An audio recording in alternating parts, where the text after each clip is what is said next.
పహారా ఏమి ఉండదా, పెట్రోలింగ్ లాంటి ఏం చేయరు? చెప్పినప్పుడు వస్తారు, వచ్చి పెట్రోలింగ్ చేసుకొని పోతారు, అంతవరకు. వాళ్ళకి భయం లేదు. భయంలో వాళ్ళ పేరెంట్సే, వాళ్ళ వాళ్ళ మదరే వాళ్ళ పిల్లల్ని ఎంకరేజ్ చేస్తుంది. ఆయన స్పోర్ట్స్కి సంబంధించిన బాక్సర్ అంట. ఆయన ఆ సంబంధించిన వ్యక్తి ఇక్కడ దారుణంగా పబ్లిక్ని ఇబ్బంది పెట్టినాం. న్యూస్ నైట్ టైంలో అందరు వచ్చి ఇక్కడ కూర్చుంటారు, గాంజాయి తాగుతారు, వీళ్ళు కంప్లైంట్ ఇస్తారు, పోలీసు వాళ్ళు వస్తారు, చూసుకుంటారు, వెళ్ళిపోతారు. అంటే ఈ రైల్వే ట్రాక్ పరిసర ప్రాంతాలు అన్నింటిలో కూడా చాలా వరకు ఈ గాంజాయి తరలించడము, తాగడము ఇదంతా ఉంది అంటూ స్థానికులు కూడా చెప్తా ఉన్నారు మాతోని. సో ఎంతవరకు నిజం ఇది? అది అది నిజమే సార్, నిజమే. మేము ఆల్రెడీ రెగ్యులర్గా పోలీస్ వాళ్ళతో కోఆర్డినేట్ చేస్తున్నాం. ఏమైనా కంప్లైంట్స్ ఉంటే మేము లోకల్ నుంచి తీసుకుంటున్నాం, చెప్తున్నాం. కానీ భయం అనేది లేకుండా పోయింది, అస్సలు భయం లేకుండా పోయింది.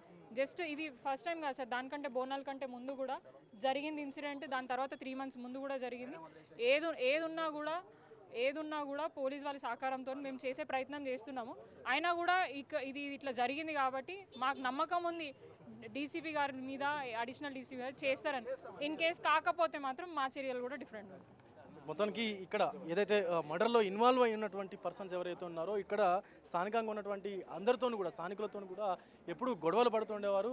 ఈవెన్ పబ్లిక్ మీద కూడా దాడి చేస్తూ ఉండేవారంటూ కూడా స్థానిక కార్పొరేటర్ హేమ అయితే చెప్తా ఉన్నారు. వీడియో జర్నలిస్ట్ హరితో విజయ్, బిగ్ టీవీ, సీతాఫల్ మండలి.